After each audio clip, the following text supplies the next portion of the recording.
never met somebody who is so caring. His whole profession is that way, if you think about it.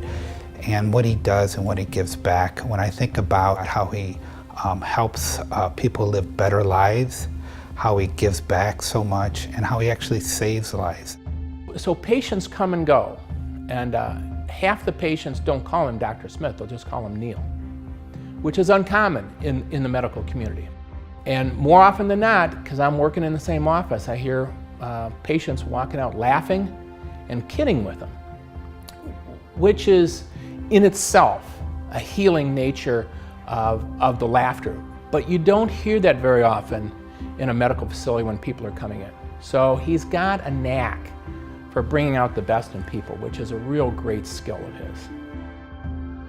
I remember one Friday evening that I was leaving the hospital later even than I wanted to, and I saw Neil coming back in the door in his sweats. He had been out playing basketball and he had gotten a call about a patient, and it was a patient who didn't really need him medically, really only needed an order so the patient could go home that evening instead of the following day. And despite the fact that it was late Friday afternoon and he was probably winning in his basketball game, he came back in the hospital to make sure that that person was able to go home. That told me a ton early in my experience with Neil. Neil's schedule is really a busy schedule, but he always finds time for family. His work day starts about 6:30 and ends probably 9 at night most days. He always finds time to come home. I never hear him complain about his day, how busy it was or what went on. He is always asking the kids, how was your day, if they needed help with their homework. Just a great dad. He's also a guy who, just absolutely thrives on challenges. One of the best ways to get Neil to do anything is to tell him, I don't think you can do that. And, he just fires him up. He's like, yeah, you know what? Yeah, I can do that. And he just fights and claws and does whatever it takes to get it done. And just to kind of prove that you were wrong. He's more there than you thought he could do. He worked with the mayor of Rocky River on an autism center, and it's something that's close to his heart.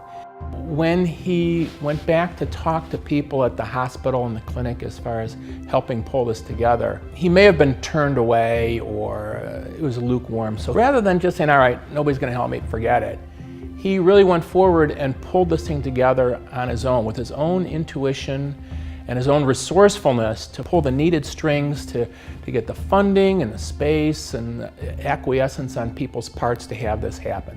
When I look at Dr. Smith, I see a man that has total dedication to his family, to his community, to his patients, and those that surround him.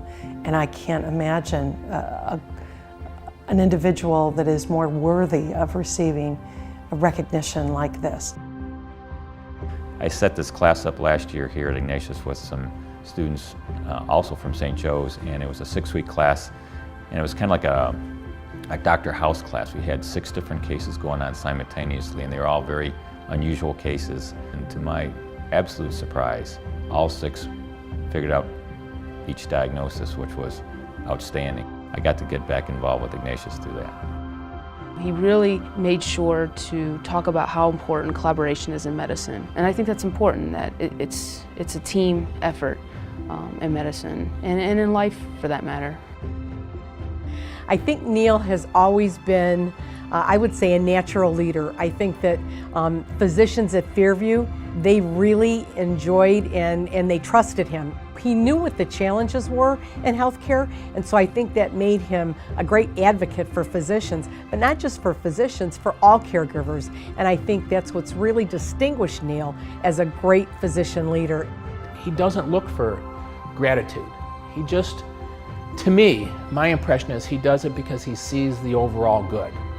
And so he really is a man for others. He embodies that to me.